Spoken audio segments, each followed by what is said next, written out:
What's going on, guys? My name is Graham. Welcome to my channel. Today we're doing something a little bit different. I'm going to be doing my top 32 players in the 2022 NHL draft ranked. But we're not doing a traditional rankings where it's just a straight list of 1 to 32. Instead, we're doing a tier list.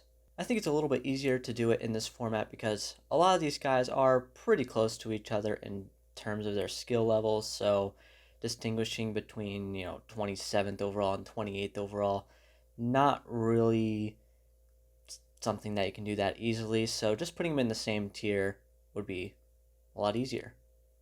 If that sounds good to you guys, please do be sure to hit like and subscribe, leave a comment. All those things really help me out. With that being said, let's get into the tier list.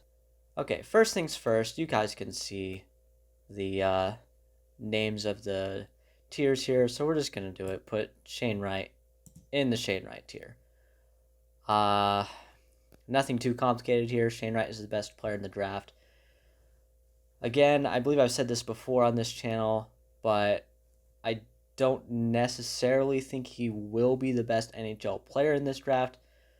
There's a couple of guys that I think could be or could end up producing better. He doesn't really blow me away that much for a first overall player, but I mean, he's Shane Wright and he's definitely going first overall, and if he doesn't, well, then we'll see what happens if he doesn't.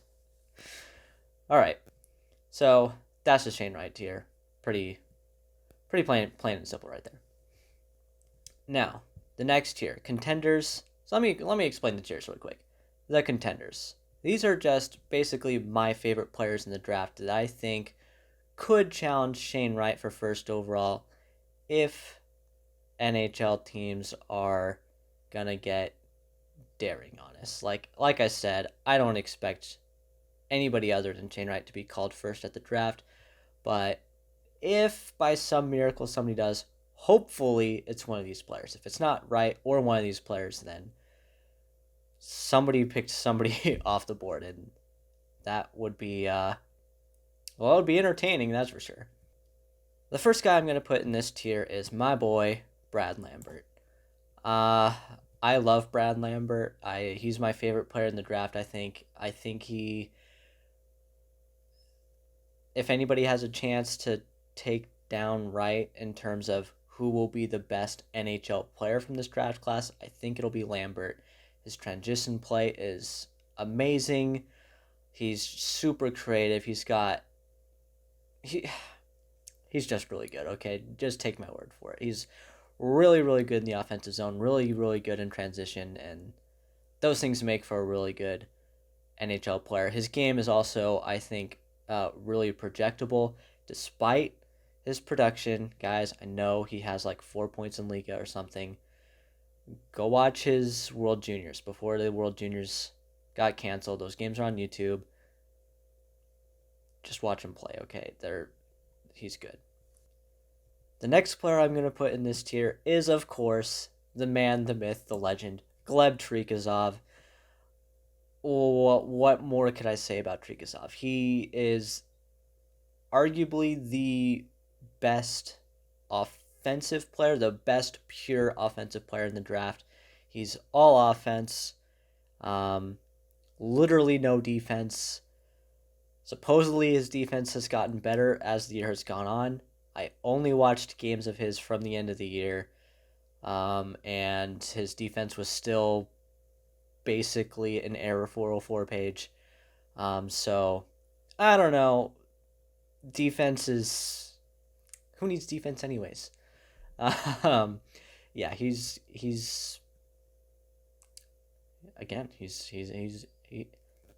really good.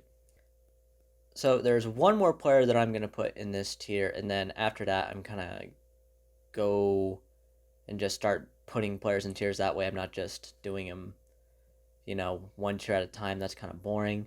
But that being said, that player is Logan Cooley.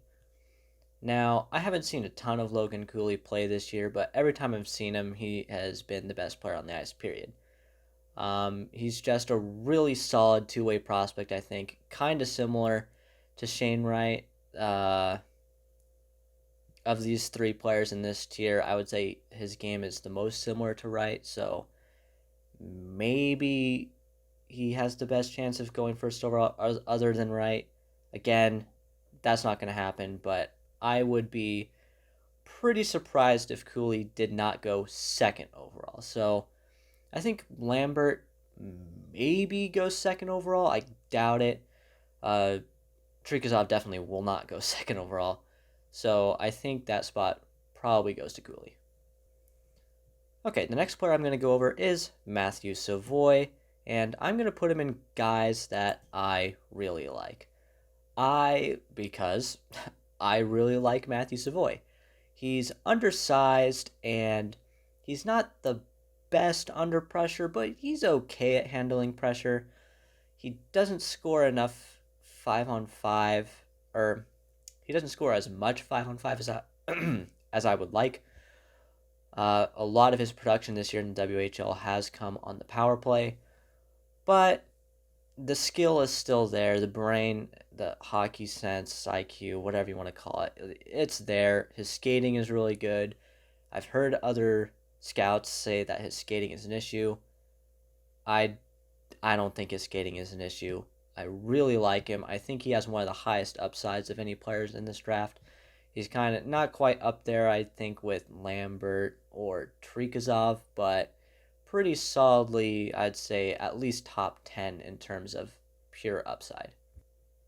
The next player I'm going to do is going to be Marco Casper. So I'm going to put him in the first rounder tier. And basically that just means he's a guy that is a first round talent, I think. Late first round guy, probably. He's not a guy that I particularly like.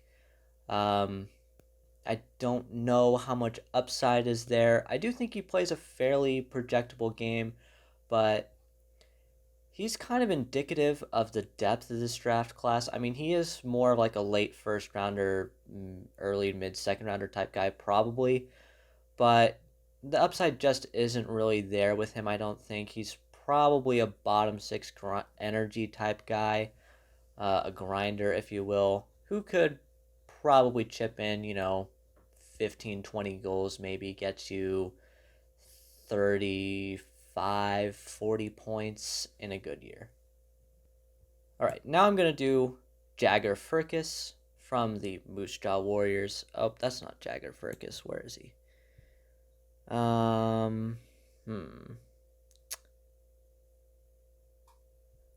It is hard for me to remember who some. Oh, here he is. Okay. I'm going to put Fergus in the guys I liked here. And I am really tempted to put him in the guys I really liked here because I really do like Fergus a lot. But he's just not really in the same tier as those guys. Like, if you compare him, so far the only guy I have in that tier is Savoy, but the difference between Savoy and Fergus is pretty noticeable, I'd say. They're both kind of undersized players, but Fergus is not as good with the puck as a player like Savoy is. He's really good in the offensive zone away from the puck, but he needs to work on his passing, and I'd like to see him get a little stronger on the puck as well. But in terms of where he is likely to go in the draft, he's a guy that I do really like a lot. If your team's drafting, 20 to the end of the first round and he's available, I think you got to take him. Depending on who's available, obviously, but he would be one of the guys that I would look for in that range. Another guy is Ty Nelson. I'm going to put him with Marco here in the first rounder tier. There's a lot of scouts that are pretty high on Ty Nelson from what I understand, but I just don't see it. I know he plays with North Bay, and I know North Bay kind of plays like a traditional Canadian style hockey, with like physical bottom six guys. I don't know, you know what I mean when I say like a traditional hockey, Canadian hockey style, I think. So I don't think Ty Nelson really fits in that system that great, so maybe that has hurt his development a little bit, but I mean, I don't know. I'm not as high on him as other scouts. I think he's a first rounder, sure, but having him in the top 10, top 15, I don't see it. Another guy I'm going to put in the first rounder tier is Connor Geeky, Matthew Savoy's teammate, of course. And Geeky is a guy that earlier in the year I definitely would have put him in the guys I like tier, but as I've watched more of him, I've just not really been that impressed. I think the skating is an issue. The finishing isn't quite there. Sure, he's put up a good amount of points in the WHL, but I don't know how well that's going to project to higher levels of hockey. I think he's on a really good team, and I feel like he's kind of just riding the wave of his team. He's playing with really good line mates. Like, for example, one guy he's played with a lot this year is Zach Benson, and quite honestly, I've been more impressed with Benson, who is an underager. Benson is not eligible for this draft. He's eligible for the 2023 draft, and even though I wasn't really focusing on him, I was focusing on Geeky and Savoy. Benson kind of stood out to me more than Geeky, so I do think he's still, again, a first round talent. Again, more like a late first round. I would not really draft this guy higher than 20, but I get the feeling he's going to go higher than that, and whoever's drafting him, you're passing on some better players, in my opinion. Next, I'm going to go with Owen Pickering, and I'm going to put him in the guys I like tier. I think he has reasonable upside as an NHL defenseman. I think he is an NHL defenseman, for one thing, and it is generally kind of hard to draft defensemen.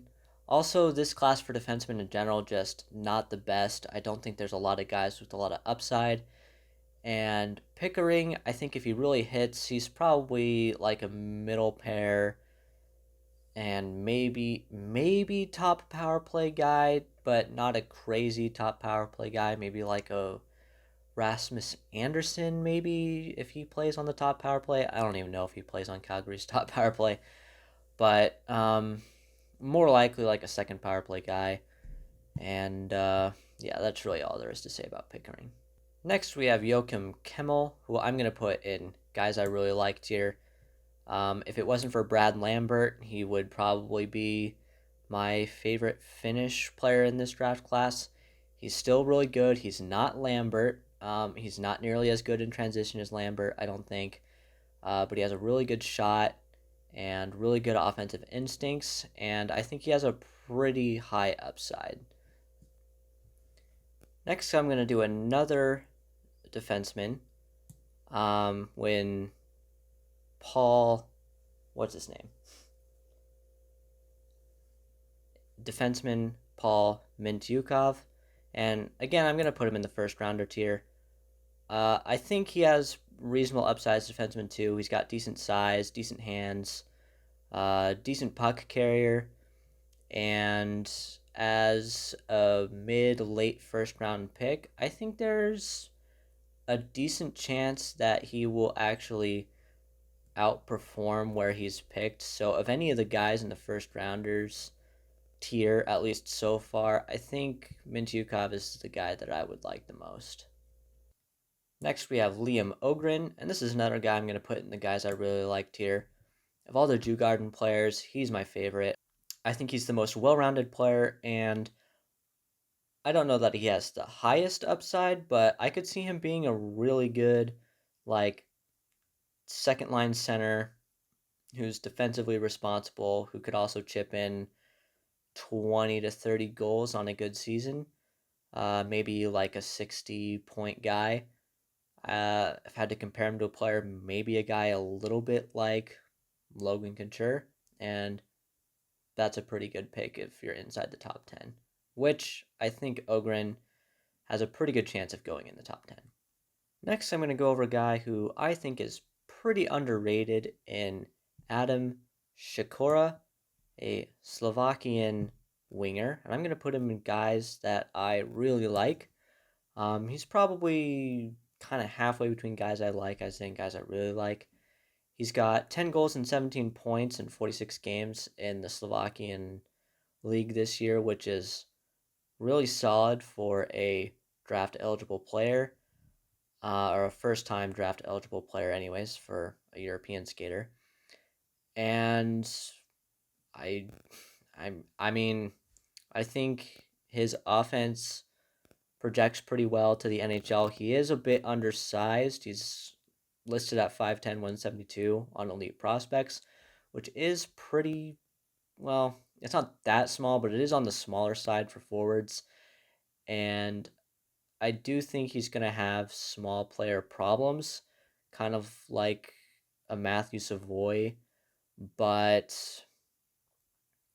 I think he has a better frame to add strength to than a player like Savoy. And his skating isn't as good as another player like Savoy in this tier, but I think the rest of his game kind of makes up for that. Next, I'll move on to his fellow countryman, Philip Massar, and I'm going to put him in the same tier. He had 16 points in 36 games, I believe, this year in the Slovakian league, so better production than Shakura. And they're kind of similar in that I think they both play pretty projectable games, which is really the main reason why I'm putting them in this tier. I think they're relatively safe picks inside the first half of the first round. Next, I'm going to move on to perhaps the best Swiss player in this draft, Leon Bichel. And again, I'm going to put him in the first rounder tier. I'm not super high on him, but he's Swiss, so that's cool. Next, I'm going to go to Shane Wright's teammate, Paul Ludwinski. And again, I'm going to put him in the first rounder tier. I'm a little bit higher on him than other scouts, I guess you could say. He didn't have the best year as a draft eligible skater in the OHL. I think he had around like 44 points or something in 67 games, something like that. So definitely not blown away by his production at all, but I think he plays a pretty good two-way game already for a junior player, and I think again his game is relatively projectable. Not the highest ceiling guy, I don't think, but that's kind of the story of this draft. Next, I'm going to go to Czech centerman Jiri Coolich, and I'm going to put him in the first rounder tier again. He's listed at 6 foot 172. He's a left shooting centerman. I want to say he had like 14 points in 47 games or something like that in the Czech league this year. Again, a guy that doesn't really blow me away. I would not be surprised if he goes in the second round or maybe even later than that. But there aren't really that many players in this draft that I'm really that excited about. So I don't know. He's pretty good. I threw him into my first round because why not? The next player I'm going to go over is Jonathan Lekkerimäki, and I'm going to put him in the guys I like tier.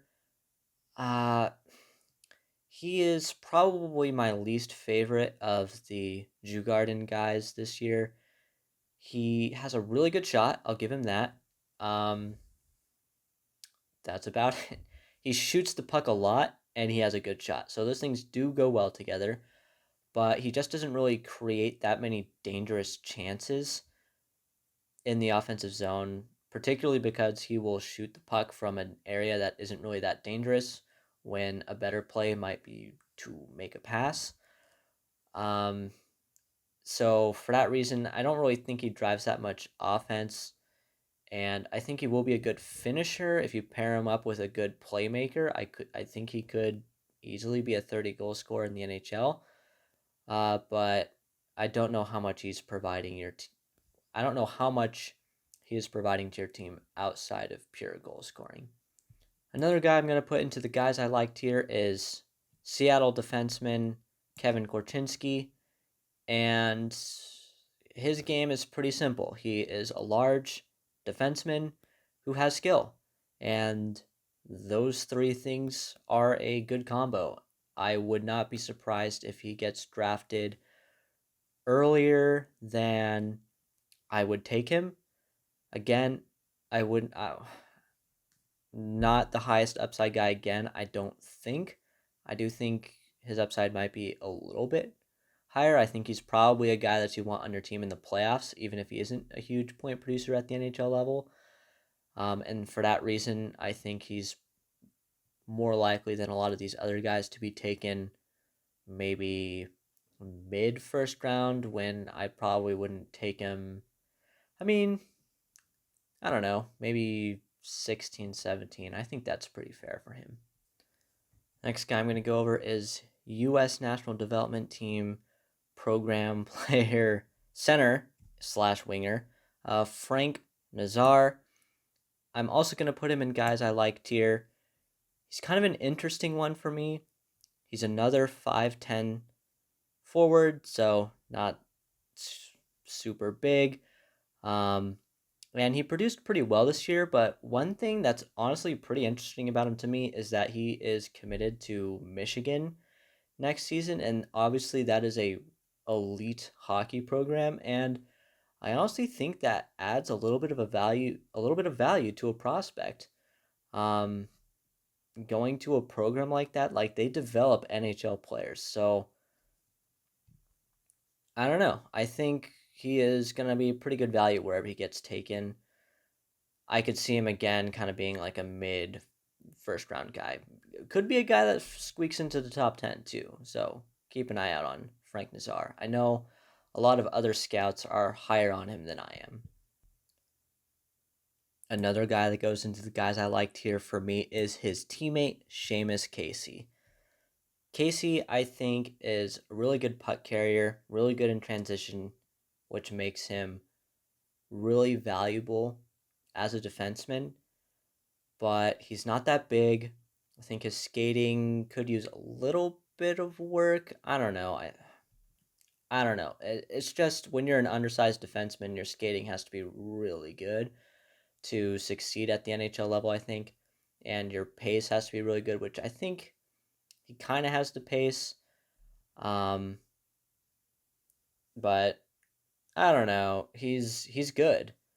It's just the size does worry me a little bit, because undersized defensemen, it is a lot harder for them to succeed in the National Hockey League. I think a little bit why I'm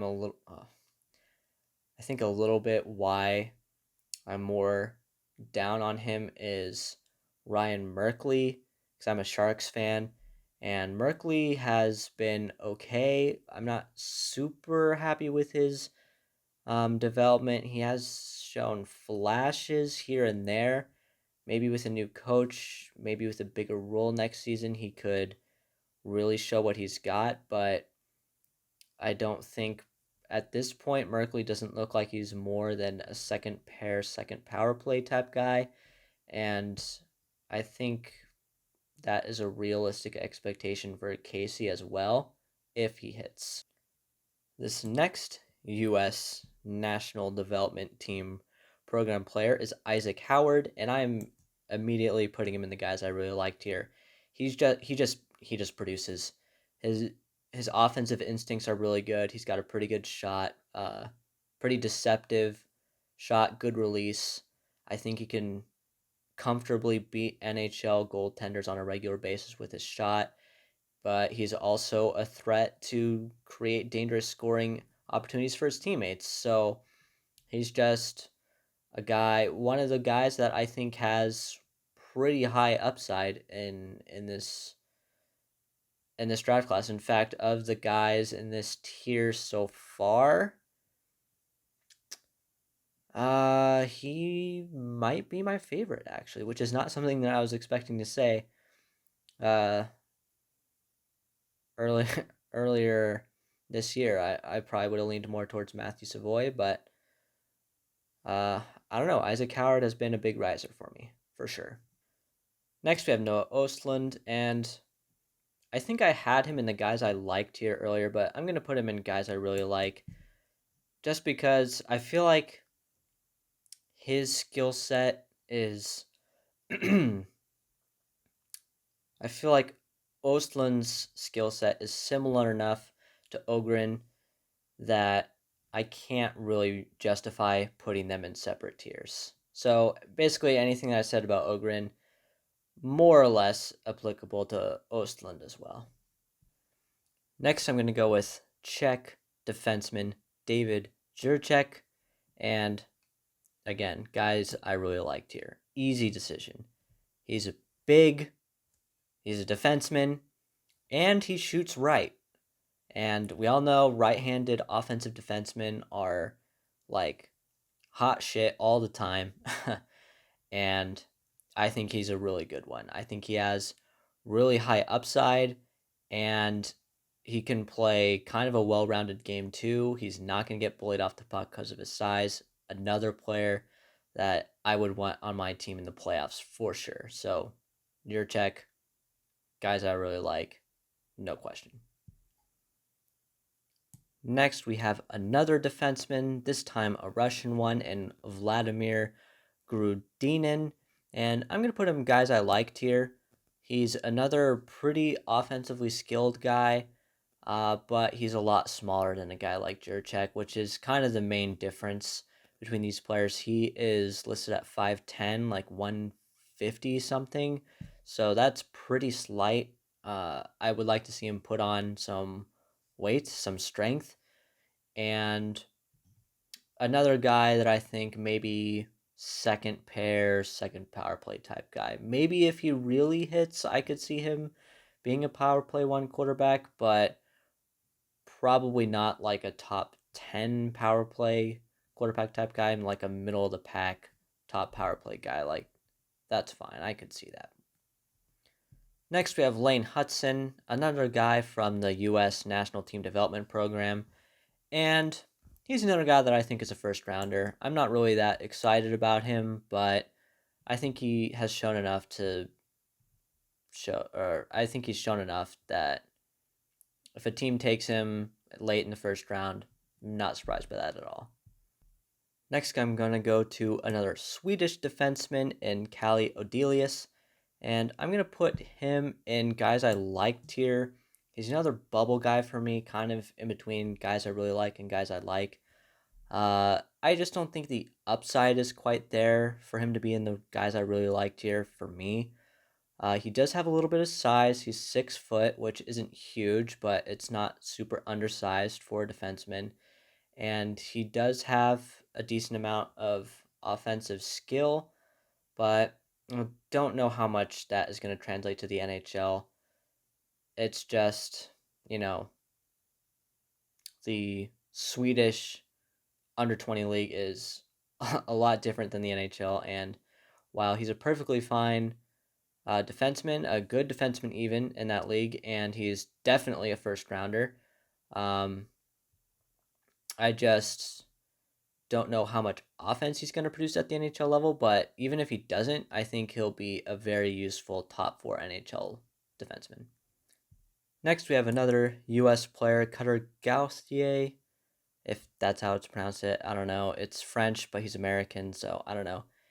And I'm pretty sure this actually is Logan Cooley, and this is Cutter Gaussin. And I'm going to put him in guys I liked here, I guess. He's produced well this year in the USHL and the National Team Development Program, but I don't know. I'm just not that sold on him. He's not a guy, basically, he's a guy. I think he'll be a decent role player in the NHL. I don't think he'll be a super good point producer. I don't think he'll be a top 6 player, maybe a middle 6 guy who can flex into your second line. But yeah, I don't know. I think he's probably going to get taken higher because he can play center and he's really big as well. I think he's 6'3", and he's like around 200 pounds. So he's a big guy with some skill, a little bit like Connor Geeky. I like him a little more than Connor Geeky, but he's another guy that's probably going to get drafted higher than I would take him. But, you know, I'm not an NHL GM, so what do I know? Next, we have Canadian defenseman Denton Machechuk. I honestly don't know where to put him. I have mixed feelings about him. I'm going to go ahead and put him in the guys I like tier, but he could really go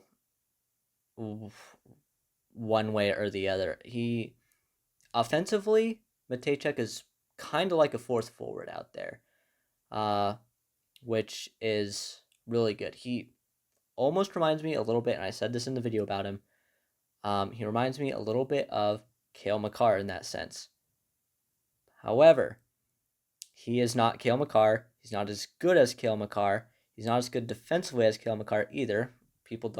Some people might not realize Makar is actually really good defensively as well. And I don't know if his style of game, if he can play the same way in the NHL and actually produce, then he'll probably be one of the best defensemen in the league. But I don't see that happening. So where do I see him going? I don't know. I don't know what his career is going to look like. He could still be a good top 4 offensive defenseman, maybe. Or he could be a guy who never plays good enough defense for NHL coaches to play him. So I don't know. Would I take a flyer on him late in the first round? Absolutely. If he's available in the second round, would I take him? Absolutely. Would I take him at 15? Because I know some teams might be interested in that. I don't know. Allow me to rephrase. I would not. Finally, we have Russian winger Danilo Ayrov. Ayrov is a guy who in the MHL this year has played really well. I've liked what I've seen from him in the MHL, but in the KHL hasn't put up any points at all, I don't think, and hasn't gotten a ton of minutes in the KHL, so that makes things kind of hard, but I don't know. I just don't think he was playing that well. So I'm gonna put him in the first rounders tier. I don't have a really strong opinion about him either way. Does he have the skill set of a first rounder? Sure. Will he go in the first round? Maybe not. Maybe he slips to the second round. Some of these guys probably will. But with that being said, that is the tier list. It is perhaps a little bit clunky. If you stuck around to the end, God bless you, because I'm anticipating this is going to be a pretty long video. So, yeah, thank you so much for watching. Please do like it if you liked it. Subscribe if you really liked it. Leave a comment. All those things really help me out. And as always, I will see you in the next video.